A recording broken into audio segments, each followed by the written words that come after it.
영혼을 성장시키는 책 소개방 영성 책방입니다. 오늘은 헨리 블랙가비의 하나님을 경험하는 삶, 하나님을 경험하는 삶 여섯 번째 시간입니다. 제6단은 하나님이 말씀하신다, 하나님이 말씀하신다. 제2부 1과 당신이 기도할 때 어떤 일이 일어납니까?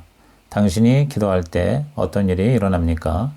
오직 하나님의 영만이 하나님이 나의 인생에서 무엇을 하고 계신지, 어떤 목적을 가지고 계신지 안다. 하나님은 항상 내가 구하거나 생각한 것보다 훨씬 더 많은 것을 주십니다. 에베소서 3장 20절은 우리가 구하거나 생각하는 것보다 더 넘치도록 능히 하신다라고 했습니다. 오직 하나님의 영만이 당신을 향하신 하나님의 목적과 필요를 아십니다. 오직 하나님의 영만이 하나님의 일을 아십니다. 그러므로 하나님이 당신에게 주시고자 하는 모든 것을 주시도록 기도하십시오. 하나님이 당신이 구하는 것보다 더 많은 것을 주기 원하시는데도 당신이 원하는 것만 받으려고 하지 마십시오.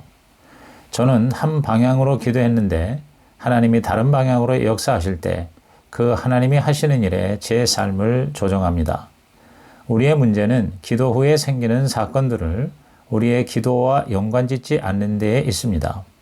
기도한 뒤에 해야 할 가장 중요한 것은 영적으로 집중하는 것입니다. 기도한 후 평소에 일어나지 않던 일들이 일어나면 그것들을 당신이 기도한 것에 연관시켜 보십시오. 저는 기도하고 나서 즉시 그 다음에 무슨 일이 일어나는지 살피기 시작합니다. 기도하면 응답하실 것을 기대하되 계속 기다려야 합니다. 그분의 시간은 항상 옳고 항상 최선입니다. 저는 하나님이 긴 시간 동안 침묵하고 계시는 것을 경험합니다. 마치 하늘문이 닫힌 것 같습니다. 아무리 기도해도 응답이 없는 것은 죄 때문이라는 말을 듣고 죄의 진단 목록을 점검해 보지만 아무리 검토해도 그런 죄의 문제가 없습니다. 그럴 때 하나님의 침묵을 이해하기가 어렵습니다. 성경에도 그런 경우가 있었는데 바로 욥의 고난입니다. 친구들은 욥의 모든 문제가 죄 때문이라고 했지만 욥은 내가 알고 있는 한 하나님과 나는 올바른 관계에 있다라고 주장합니다. 친구들은 틀렸고 하나님이 하시는 일에는 다른 이유가 있었던 것입니다. 오직 한 가지 길은 하나님께로 돌아가는 것입니다. 저와 사랑의 관계를 가지시는 하나님이 제가 알아야 할 필요가 있다면 적절한 시간에 가르쳐 주실 것을 믿습니다. 그래서 저는 기도했습니다. 하나님 아버지, 저는 이 침묵의 의미를 이해하지 못합니다. 하나님이 무엇을 하고 계신지 제게 말씀해 주세요. 하나님은 마침내 성경을 통해 말씀해 주셨습니다. 저는 응답이 없어도 매일 계속해서 하나님의 말씀을 읽었고 성령님이 그 말씀을 통해서 저를 도와주신다는 것을 믿었습니다. 당신이 알아야 하는 것이라면 하나님은 당신 가운데 하고 계시는 일을 적절한 시간에 가르쳐 주실 것입니다. 어느 날 저는 요한복음 11장에 나사로의 죽음에 대해서 읽고 있었습니다. 마르다와 마리아가 죽어가는 오빠를 살려달라고 예수님께 청했지만 예수님은 침묵하셨습니다. 나사로가 죽어가는데 나사로를 사랑하신다는 예수님은 응답하지 않으신 것입니다. 결국 나사로는 죽었고 모든 장례도 끝났습니다. 나사로의 시신이 무덤에 들어갔고 돌로 막았습니다. 죽은 지 나흘이 지나 썩는 냄새가 났습니다. 그때 예수님이 무덤에 오셔서 나사로를 살리셨습니다. 저는 성령님께서 말씀하시는 것을 들었습니다. 마치 예수님이 마리아와 마르다에게 말씀하시는 것처럼 생생하게 느꼈습니다. 내가 왔더라면 나사로는 죽지 않았을 것이다. 네가 구하는 시간에 내가 왔다면 오라비를 고쳐 주었을 것이다. 그러나 그랬다면 너희들은 나에 대해 너희들이 이미 알고 있는 것만큼밖에는 알지 못했을 것이다. 나는 너희가 이미 알고 있는 것보다도 더 깊이 알 준비가 되어 있음을 알았다. 나는 너희들이 내가 부활이와 생명임을 알게 되기를 원한다. 나의 침묵은 너희를 저버리는 것이 아니라 너희가 지금까지 전혀 몰랐던 나 자신을 너희에게 보여주려는 기회였다. 저는 충격적으로 깨달았습니다. 하나님의 침묵은 내가 전혀 알지 못하던 그분 자신의 놀라운 부분을 내게 보여주실 준비가 되셨다는 뜻입니다. 저는 저의 마음 자세를 즉시 바꾸었습니다. 그 결과 준비되고 기대하는 마음이 없이는 절대로 알 수 없는 일들을 경험하게 된 것입니다. 당신이 기도하는 동안 하나님이 침묵하시는 이유는 두 가지 중에 하나입니다. 당신에게 회개할 죄가 있든가 아니면 하나님을 더욱 새롭고 완전하게 경험하기 위함입니다. 기도를 했는데도 응답이 없고 침묵이 다가오면 하나님이 당신에게 마지막으로 주신 말씀을 간직하고 하나님과의 보다 신선한 만남을 주시하며 기다리십시오. 하나님의 침묵에 대해 의기소침하고 죄책감을 느끼고 버림받았다고 생각하지 마십시오. 오히려 응답이 없을수록 하나님이 더 깊은 뜻을 주실 것이라고 기대하십시오. 우리를 자유케 하는 것은 진리입니다. 진리는 우리 인생에 깊이 관여하는 한 인격체입니다. 진리를 알 때 우리는 우리 인생을 하나님께 조정하게 됩니다. 기대와 믿음과 신뢰의 자세를 가지는 삶으로 조정하는 것입니다.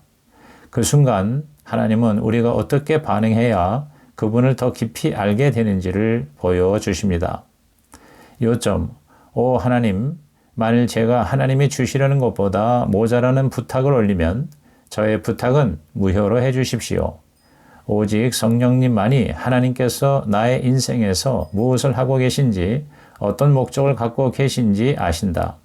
내가 알아야 한다면 하나님은 내 인생에서 무엇을 하고 계신지 적절한 시간에 알려주신다. 하나님의 침묵은 종종 죄의 문제에서 비롯된다. 어떤 경우 하나님은 나에게 그분에 대해 좀 더 깊이 이해시키려고 준비하면서 침묵을 지키신다. 2과 하나님은 환경을 통해서 말씀하신다. 하나님은 환경을 통해서 말씀하신다. 나쁘거나 어려운 당신의 환경을 이해하는 데는 하나님의 관점에서 보는 것이 필수 불가결하다. 성령님은 성경, 기도, 그리고 환경을 통해서 말씀하십니다. 예수님도 환경을 통해 하나님이 무엇을 원하시는지 아셨습니다. 요한복음 5장에서 예수님은 아버지께서 일하시니 나도 일한다 라고 하셨습니다. 아들이 아버지의 활동을 보았을 때 그것은 아들로 하여금 동참하라는 아버지의 초청이었습니다. 하나님은 환경을 통해서 예수님이 무엇을 해야 하는지를 보여주셨습니다. 어떤 일들은 오직 하나님만이 하실 수 있습니다. 아버지 하나님은 아들 예수님을 사랑하셨고 모든 것을 다 보여주셨습니다. 그래서 예수님은 무엇을 할까 추측하거나 상상하거나 망설일 필요가 없었습니다. 예수님은 하나님이 무엇을 하시는지 주목하여 보고 자신의 삶을 거기에도 올려놓으셨습니다. 그럴 때 하나님은 예수님을 통해 자신의 목적을 이루실 수 있었습니다. 우리도 그분이 하시는 일을 보고 우리 인생과 계획과 목표를 예수님께 조정해야 합니다. 우리 인생을 그분의 발 앞에 그가 일하고 계신 곳에 두는 것입니다. 그러면 주님이 우리를 통해 자신의 목적을 이루십니다. 그것이 바로 일관초말 갈초순이라는 하나님 경험의 7가지 실체입니다. 예수님의 긍정적인 예와 달리 많은 경우 환경은 나쁘게 보입니다. 욥은 나쁘게 보이는 경험을 가졌습니다. 그가 전 재산을 빼앗기고 자녀들을 잃고 온몸에 악창이 났을 때 그는 왜 그런 일이 일어나는지를 이해할 수 없었습니다. 그는 하나님의 관점에서 무슨 일이 일어나고 있는지 알지 못했습니다. 욥기 마지막 부분에 나오는 하나님의 회복에 대해서 전혀 예상하지 못했습니다. 당신은 하나님이 욥을 가혹하게 대하셨다고 생각할지 모릅니다. 그러나 가혹하거나 어려운 환경을 이해하기 위해서는 하나님의 관점에서 보는 것이 필수적입니다. 환경만을 바라보면 무너집니다. 하나님에 대해 왜곡된 생각을 가질 수 있습니다. 하나님은 나를 사랑하지 않으시는 거야. 하나님은 공평하지 않으셔. 하나님이 안 계신 건가? 이 모두 하나님을 잘못 이해하는 것입니다. 많은 경우 힘든 환경에 푹 빠져서 하나님을 바라보면 잘못된 결론에 이를 수가 있습니다. 그렇다면 어떻게 해야 할까요? 먼저 당신의 환경을 하나님의 관점으로 보게 해달라고 기도하십시오. 하나님의 마음을 가지고 당신의 환경을 되돌아 보십시오. 성령님이 하나님의 관점에서 이해하도록 도와주실 것입니다. 환경의 진실을 계시해 주실 것입니다. 저는 딸이 갑자기 암에 걸렸을 때 그런 환경 가운데 주신 말씀을 붙잡았습니다. 이 병은 죽을 병이 아니라 하나님의 영광을 위함이라는 요한복음 11장 4절의 말씀입니다. 우리 인생을 이 진리의 말씀에 조정하고 하나님이 어떻게 환경을 그분의 영광을 위해 쓰시는지 주목해서 보기 시작했습니다. 그러자 3개월 만에 놀라운 결과가 나타났습니다. 의사의 정밀 검사 결과 아무런 암의 흔적도 발견하지 못한 것입니다. 이 기적의 응답으로 우리와 교회와 성도들의 삶이 완전히 달라졌습니다. 저는 하나님이 역경을 통해서 무엇을 하고자 하셨는지를 깨달았습니다. 이 일로 인해 하나님은 큰 영광을 받으셨습니다. 수많은 사람들이 기도의 필요성을 새롭게 깨달았습니다. 개인적으로 진리의 임재를 또 인격자로서의 진리를 새롭게 경험했습니다. 하나님은 딸의 병을 통해서 진실로 영광을 받으신 것입니다. 결혼 상황에서 우리는 하나님을 오해하거나 등을 돌리지 않았습니다. 더욱더 하나님께 가까이 나갔습니다. 하나님의 관점으로 보기 시작했고 하나님의 말씀으로 우리 인생을 조정했습니다. 그러자 기도 응답이 왔고 저의 할 일이 하나님의 사람들에게 주님의 놀라운 역사를 선포하는 것임을 알게 되었습니다. 이 과정을 통해서 하나님은 우리의 상황에 대한 하나님의 관점을 보여주심으로 하나님의 자비로우심을 새롭게 깨닫게 하신 것입니다. 환경이 어렵거나 혼란스러울 때 이렇게 대처하십시오. 첫째, 하나님의 십자가 사랑은 절대 변치 않음을 마음에 새기라. 둘째, 환경에 푹 빠진 채로 하나님을 이해하려고 하지 말라. 셋째, 하나님의 관점으로 환경을 보게 해달라고 기도하라. 넷째, 말씀을 통한 성령님의 인도를 기다리라. 다섯째, 삶의 초점을 오직 하나님께만 맞추라. 여섯째, 하나님이 하라고 하시는 말씀대로 하라. 일곱째, 하나님이 당신을 통해 그분의 목적을 이루시는 것을 경험하라. 가장 중요한 것은 하나님의 사랑이시며 절대 주권자이심을 명심하는 것이다. 요점, 하나님은 환경을 사용하셔서 예수님에게 무엇을 해야 할지 계시하셨다. 예수님은 환경을 통해 하나님이 무엇을 하기 원하시는지를 알았다. 가혹하거나 어려운 환경을 이해하는 데는 하나님의 관점에서 보는 것이 필수 불가결하다. 3과 당신이 처한 환경 속의 진리. 당신이 처한 환경 속의 진리. 당신은 하나님께로부터 들을 때까지 당신이 처한 환경 속의 진리를 알 수 없다. 출애굽기 5장 6장을 보면 모세가 바로에게 하나님의 뜻을 전할 때마다 바로는 그것을 거부하고 이스라엘 민족을 더욱 학대했습니다. 이스라엘 사람들은 그런 큰 고통을 가져온 모세를 비난했습니다. 모세는 처음에 하나님을 원망하고 불평했습니다. 어찌하여 이 백성을 학대하시고 또 나를 보내셨나이까? 바로는 더욱 학대하고 하나님은 주의 백성을 구원하지 않으시나이다. 그는 너무나 실망한 나머지 모든 것을 포기하려고 했습니다. 하나님은 모세가 하나님의 관점을 가지기 원하셨습니다. 바로의 강팍함 속에서 하나님의 강한 구원의 손길을 보여주기 원하신 것입니다. 하나님은 사람들이 스스로 있는 자이신 하나님을 경험으로 알게 되기를 원하셨습니다. 모세의 경험을 통해 우리는 배워야 합니다. 어렵고 혼란스러운 환경에 처할 때 하나님을 원망하거나 사역을 포기하는 대신 하나님께서 나아가 그분의 관점을 보여달라고 기도하고 주님의 역사를 기다려야 합니다. 당신의 인생이 전적으로 하나님 중심이 되어야 합니다. 가장 어려운 일은 자신을 부인하고 하나님의 뜻을 택하며 그분을 따르는 것입니다.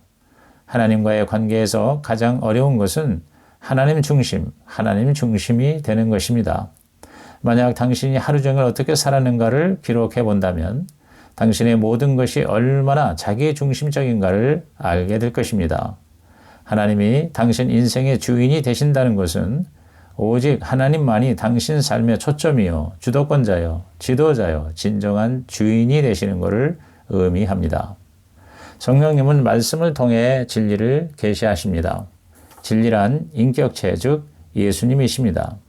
제자들이 배를 타고 하다가 풍랑을 만났을 때, 그래서 다 죽겠다고 할 때 진리는 배 뒤에서 잠이 들어 계셨습니다. 잠시 후에 진리가 일어나서 풍랑을 잠잠케 하셨습니다. 그제야 제자들은 자신들이 처한 환경 속의 진리를 깨달았습니다. 진리는 항상 당신 삶 속에 임재하시는 인격체입니다. 당신은 하나님께로부터 듣기 전까지 그 환경 속의 진리를 알지 못합니다. 그분이 바로 진리이십니다. 그 진리가 당신의 삶 속에 임재하셔서 일하시고 우리는 자유케 되는 것입니다. 누가복음 7장에 보면 아들을 잃은 나인성 과부 이야기가 나옵니다. 과부에게 당신이 처한 환경 속의 진리가 무엇이냐라고 묻는다면 이렇게 대답했을지 모릅니다.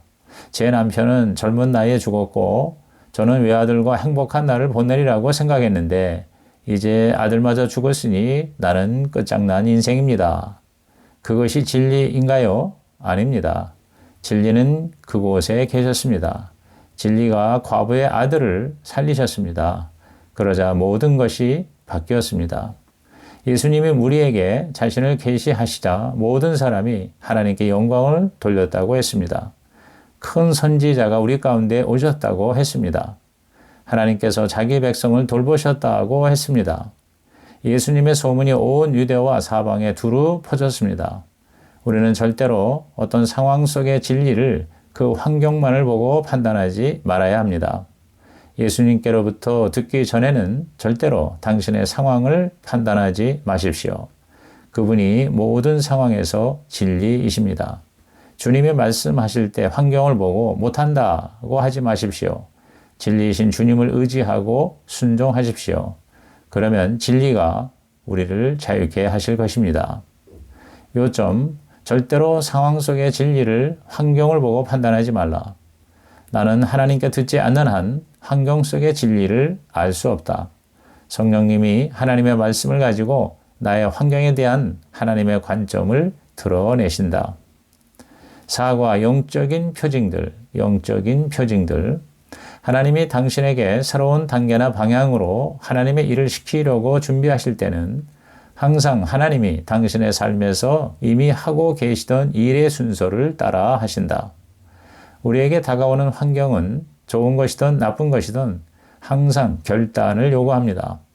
결단에서 중요한 것은 좋은 것과 나쁜 것 중에 선택이 아니라 좋은 것을 택하느냐 아니면 가장 좋은 것, 즉 최선을 선택하느냐 하는 것입니다. 당신은 하나님의 뜻을 찾기 전에 그 뜻이 어떤 것이든 어떤 값을 치르더라도 큰 조정을 해서라도 그 뜻을 따르겠다는 기도를 먼저 해야 합니다. 그것이 바로 주님의 뜻이 이 땅에서 이루어지다라고 말하는 것입니다. 그리스도인에게 함께 할 수 없는 두 단어가 있는데 그것은 안 돼요 주님, 안 돼요 주님이라는 두 단어입니다. 당신이 주님께 안 돼요 라고 말한다면 그분은 당신의 주님이 아니십니다. 그분이 진정 당신의 주님이시라면 당신의 대답은 항상 예가 되어야 합니다. 어떤 결정을 내리든지 주님이 무엇을 원하시든지 저는 하겠습니다 라고 솔직하게 말할 수 있을 때까지는 아무 일도 시작하지 마십시오. 여호수아 4장에 보면 이스라엘 백성이 요단강을 건너 가나안에 들어갈 때 요단 가운데 각 지파에서 택한 12명으로 돌 12를 택하여 표징으로 세우는 장면이 나옵니다. 그 돌들은 하나님이 행하신 놀라운 일을 기억하게 하는 기념물이 되었습니다. 성경의 다른 많은 경우에도 하나님과의 뜻있는 만남을 기념하기 위해 단을 쌓거나 돌을 세웠습니다. 베델이나 르호봇과 같은 장소들이 대표적인 예입니다. 모세는 단을 쌓고 여호와 니시라고 했고 사무엘은 한 돌을 취하여 에베네셀이라고 이름하였습니다. 그 기념물은 하나님과의 영적인 만남의 위대한 표징입니다. 하나님은 순서대로 그분의 거룩한 목적을 이루십니다. 아브라함을 통해 한 민족을 일으키셨습니다. 이삭과 야곱과 모세 등을 통해 거룩하신 목적의 단계마다 사람들을 참여시키셨습니다. 하나님은 사람을 부르실 때 하나님의 관점을 보여주기 위해 하나님의 역사를 열거하십니다. 신명기를 통해 하나님은 하나님의 백성을 약속의 땅에 인도하는 단계마다 하나님의 관점을 가지기 원하셨습니다. 모세의 뒤를 이어 여호수아도 하나님의 관점으로 사람들을 인도하였습니다. 하나님은 지도자를 부르실 때 하나님의 관점을 보도록 도와주십니다. 하나님은 당신이 태어나기 전부터 그리고 만세 전부터 그분의 목적을 준비하십니다. 하나님은 예레미야 1장 5절에서 내가 너를 모태에 짓기 전에 너를 알았고 내가 태에서 나오기 전에 너를 성별하였고 너를 여러 나라의 선지자로 세웠노라 라고 하셨습니다. 그분은 갑자기 옆길로 새거나 의미 없이 길을 돌아가는 일이 없으십니다. 그분은 자신의 거룩한 목적을 마음에 두고 당신의 성품을 질서 있게 이어 나가십니다. 우리는 영적 표징을 통해서 언제 결단하고 어느 순간에 돌이키며 어느 방향으로 나가야 하나님이 지시하는 곳으로 가는 것인지를 알 수 있습니다. 저는 제 삶에 하나님께서 온전히 간섭하시고 주관하신다는 충분한 상황과 근거가 보이기 전까지는 결코 다음 단계로 옮겨가지 않습니다. 저는 하나님의 관점으로 제게 주어진 선택 사항들을 봅니다. 그 중에서 어떤 것이 지금까지 하나님이 제 인생에서 하고 계시던 일과 가장 일관성이 있는지를 살펴봅니다. 환경이 하나님의 말씀과 일관성이 없으면 저는 아직 때가 되지 않았다고 간주합니다. 저는 하나님이 자신의 때를 제시하시기를 기다립니다.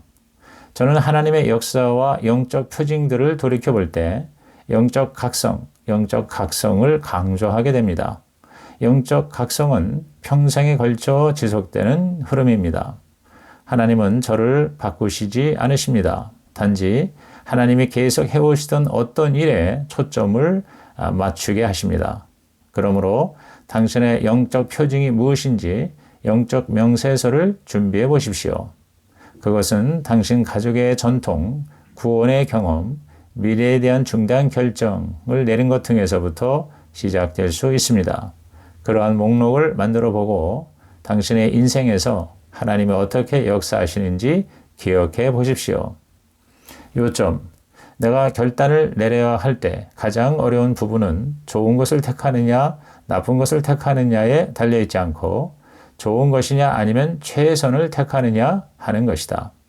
그리스도인 생활에서 함께 사용할 수 없는 두 단어는 안 돼요, 주님이다. 하나님은 순서대로 그분의 거룩하신 목적을 이루신다.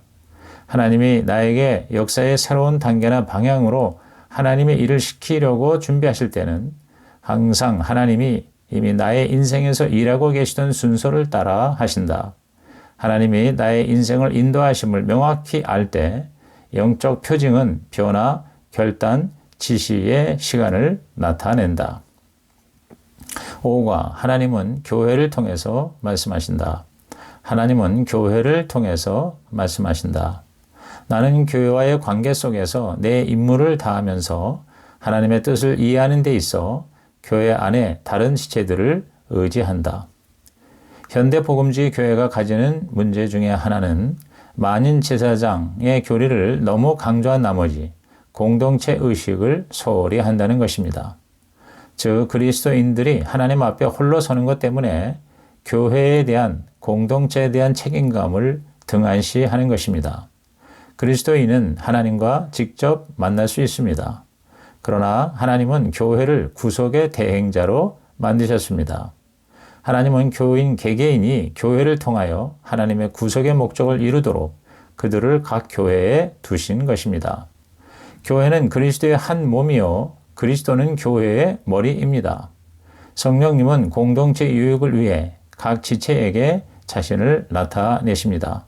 모든 지체는 성령님에 의해서 하나님이 원하시는 것에서 일하도록 능력받고 무장되어 있습니다. 하나님은 우리를 상호 의존적 존재로 만드셨습니다. 우리는 서로를 필요로 합니다.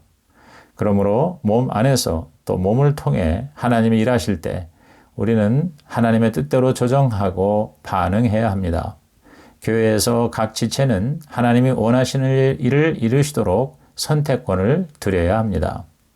당신이 몸에서 분리되어 있으면 당신과 몸의 관계에 대한 하나님의 뜻을 온전히 알 수 없습니다. 모든 지체는 다른 지체가 하는 말에 귀를 기울여야 합니다. 그렇지 않으면 몸 전체가 곤경에 빠지고 맙니다. 각 지체는 몸을 위한 하나님의 뜻을 이해할 때 다른 지체들을 의지합니다. 우리는 교회에서 이렇게 고백해야 합니다. 주님, 몸과의 관계 속에서 어디로든 저를 인도하시면 그것을 제가 하겠습니다. 저는 당신의 목적을 위한 당신의 종입니다. 교회의 필요가 주님의 부르심을 조장하는 것은 아닙니다. 그러나 필요가 무시당해서도 안 됩니다. 몸은 지체의 필요를 채워야 하지만 지체가 전체 몸은 아닙니다. 최종적인 하나님의 뜻과 길을 보여달라고 기도해야 합니다. 모든 것이 일관성이 있게 엮어져야 합니다. 성경, 기도, 환경, 그리고 교회에서 듣는 모든 것들이 일치하면 당신은 자신을 가지고 일할 수가 있을 것입니다. 믿음의 갈등을 조정할 수 있게 되는 것입니다. 요점, 교회는 몸이다. 그리스도의 몸이다. 예수 그리스도가 지역교회의 머리로 존재한다. 하나님이 기뻐하시는 대로 모든 지체를 몸에 두셨다. 하나님은 우리가 상호 의존하도록 창조하셨다. 우리는 서로를 필요로 한다. 몸을 떠나서는 나와 몸의 관계에 대한 하나님의 뜻을 온전히 알 수 없다. 모든 지체는 다른 지체가 무슨 말을 하는지 들어야 한다. 나는 교회와의 관계 속에서 내 임무를 다하면서 하나님의 뜻을 이해하는 데 있어 교회의 다른 지체들을 의지한다. 이상 헨리 블랙가비의 하나님을 경험하는 삶 6번째 시간을 마칩니다.